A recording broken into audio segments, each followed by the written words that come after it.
30 जनवरी 1948 को जब महात्मा गांधी की हत्या हुई, तब देश को आजाद हुए सिर्फ 5 महीने और 15 दिन हुए थे। सोचिए, 5 महीने और 15 दिन देश को आजाद हुए और उसके बाद ही उनकी हत्या हो गई।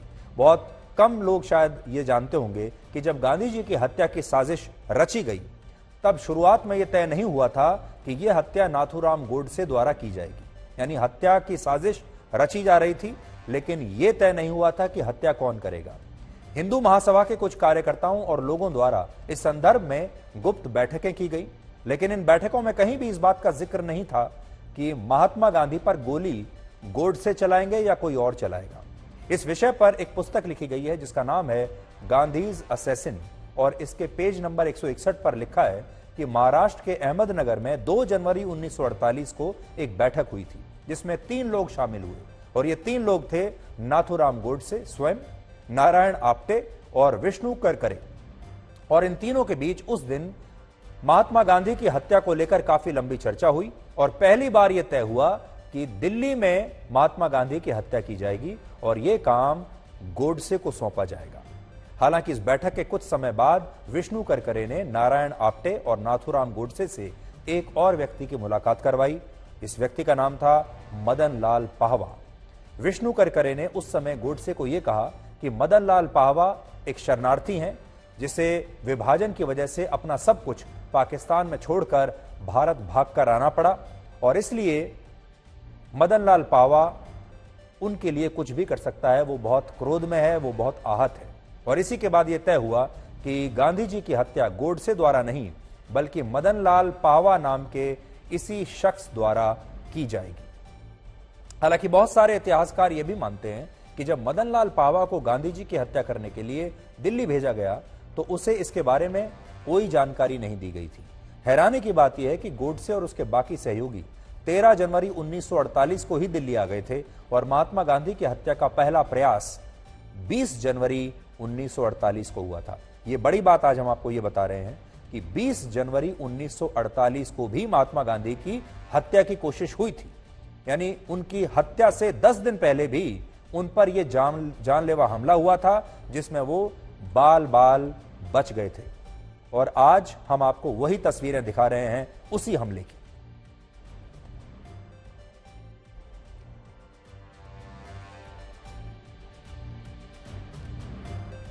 ये उसी सभा की तस्वीरें हैं जहां पर इस हमले की योजना बनाई गई थी, और उस समय महात्मा गांधी दिल्ली के बिरला हाउस में रहते थे। और जब वो 20 जनवरी को हिंदू मुस्लिम एकता के लिए एक प्रार्थना सभा का आयोजन कर रहे थे, जिसकी तस्वीरें अभी आप देख रहे हैं, ये दुर्लभ तस्वीरें हैं उस समय की, तभी उन पर मदन लाल पाहवा ने बम से हमला कर दिया था जिसमें बिरला हाउस की एक दीवार को नुकसान पहुंचा था। ये वो दीवार है, इसके पास बम फटा देखिए, और ये दीवार जो है उस समय क्षतिग्रस्त हो गई थी। और इस हमले की ये तस्वीरें आज हम आपको दिखा रहे हैं। यही वो दीवार है बिरला हाउस की जिसके पास ये बम फटा। दीवार देखिए क्षतिग्रस्त हो गई, गिर गई। महात्मा गांधी पर यह हमला होना था। हालांकि इस हमले से महात्मा गांधी बिल्कुल भी विचलित नहीं हुए और उन्हें लगा कि यह शायद कोई मिलिट्री ड्रिल है, और इसलिए उन्होंने लोगों से इस हमले के तुरंत बाद कहा कि किसी को डरने की कोई जरूरत नहीं है और वहां कुछ नहीं हुआ है, ऐसा महात्मा गांधी ने वहां मौजूद लोगों से कहा। हमला हुआ, बम से हमला किया गया, धमाका हुआ। महात्मा गांधी उस समय बोल रहे थे और उनके बोलते बोलते ही धमाका हुआ, और महात्मा गांधी ने कहा नहीं नहीं कुछ नहीं हुआ है, आप शांत बने रहिए, ऐसी कोई बात नहीं है। मैं आपको फिर से उनकी वो आवाज सुनाता हूं जो उस समय उन्होंने कही थी, आप फिर से सुनिए। तो बम धमाके के बाद महात्मा गांधी कह रहे हैं कि अगर हम ऐसे ही इस चीज से डर गए तो फिर सोचिए अगर वाकई में ऐसा हमला होगा तब हमारा क्या हाल होगा, इसलिए सब शांत रहो, कुछ नहीं हुआ है।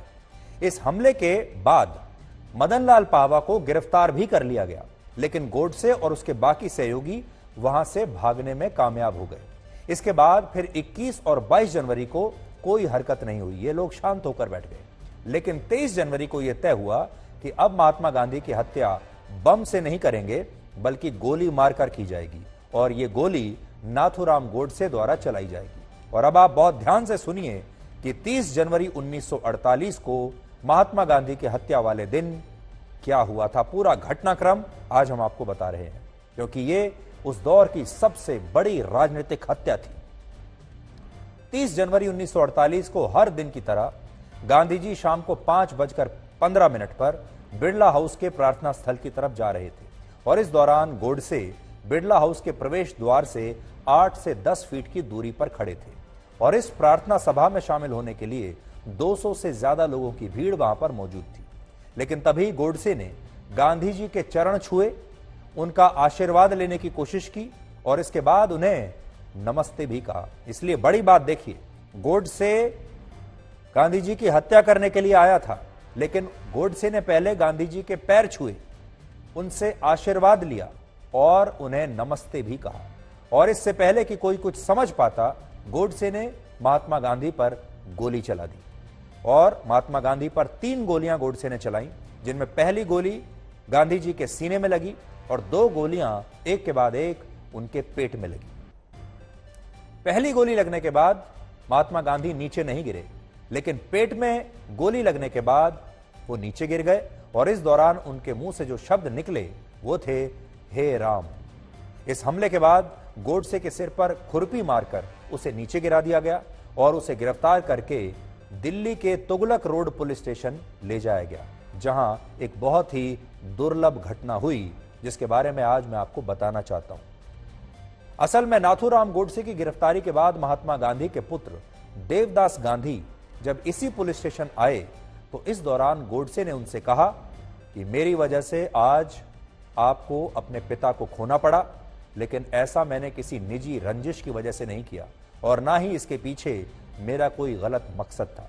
इस बात पर तब देवदास गांधी ने गोडसे से पूछा कि अगर ऐसा नहीं है तो फिर उसने महात्मा गांधी को क्यों मारा। इस सवाल के जवाब में गोडसे ने कहा कि इसका कारण राजनीतिक था। यानी महात्मा गांधी के पुत्र को गोडसे ने कहा पुलिस स्टेशन में कि मेरी कोई निजी रंजिश नहीं थी आपके पिता से और मैं आपसे सहानुभूति रखता हूं कि आज आपने अपने पिता को खो दिया, लेकिन उन्हें मारने के पीछे जो कारण था वो राजनीतिक था।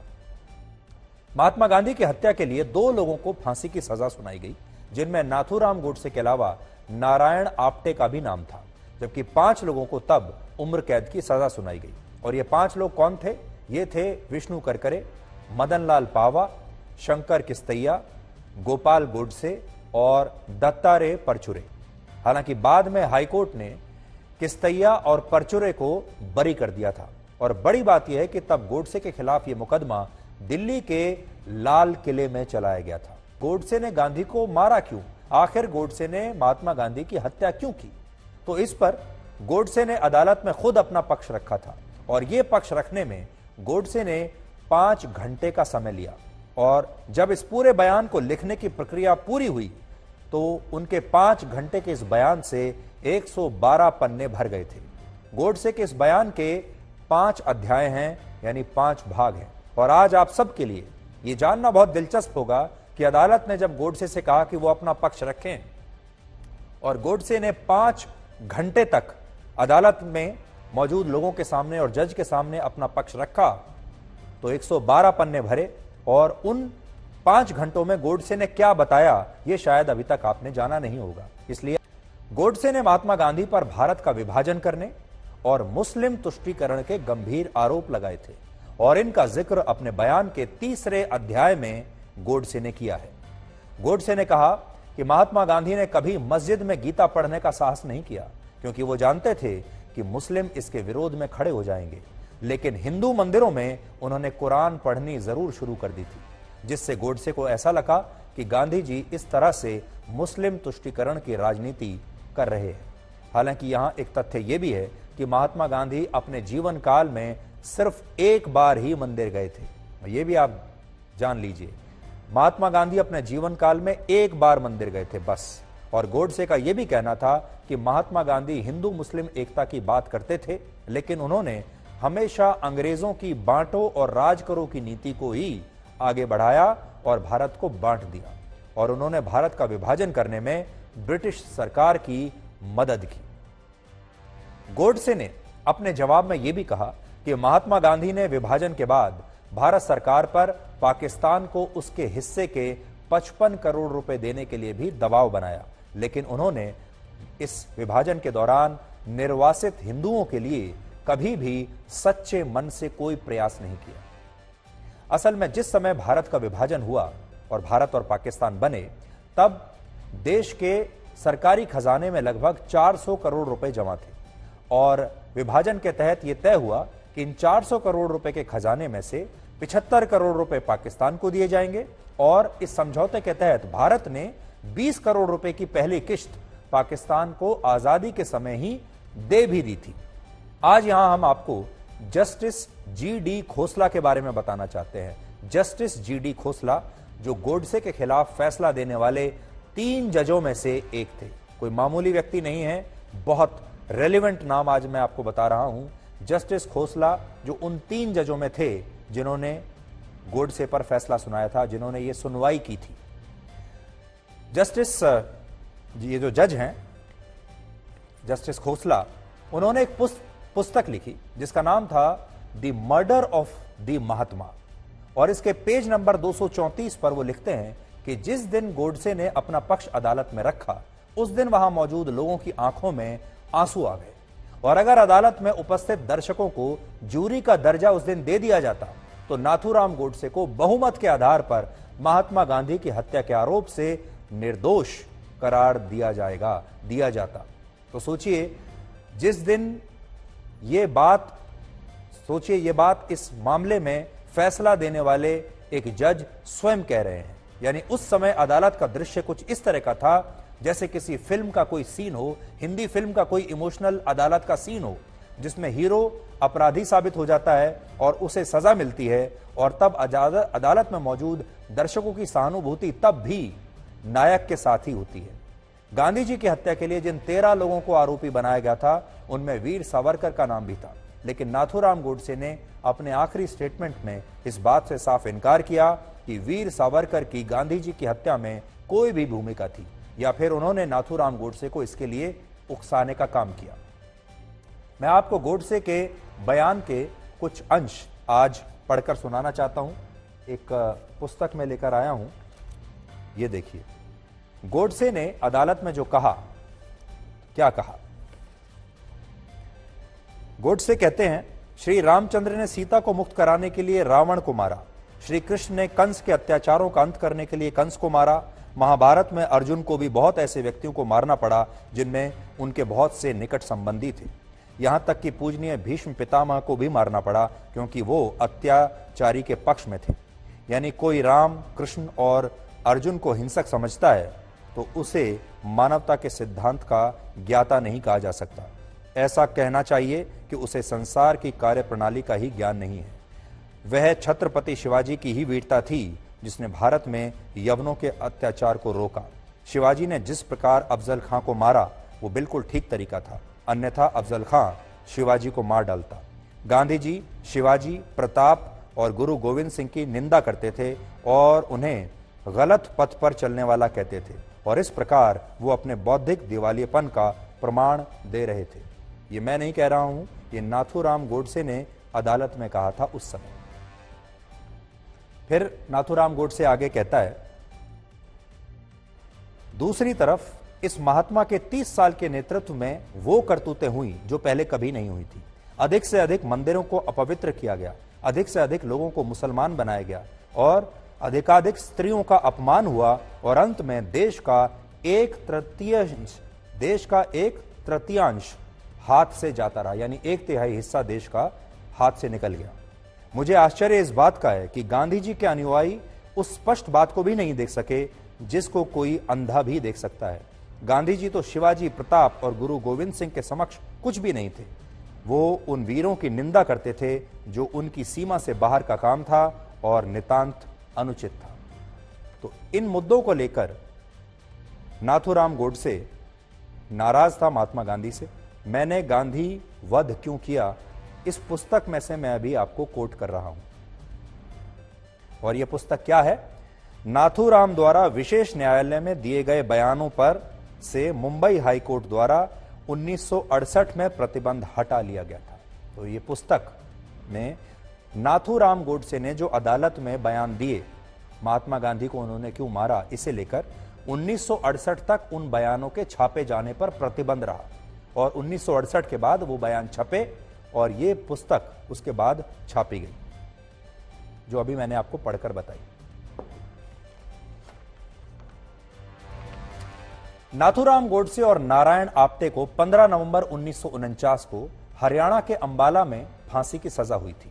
लेकिन क्या आपको पता है कि इससे पहले भारत के पहले कानून मंत्री डॉक्टर भीमराव अंबेडकर ने गोडसे के वकील से खुद बात की थी और इसका जिक्र एक और पुस्तक में किया गया है और उस पुस्तक का नाम है वाई आई किल्ड द महात्मा और इसे जिस लेखक ने लिखा है उनका नाम है कॉनरैड एल्स्ट।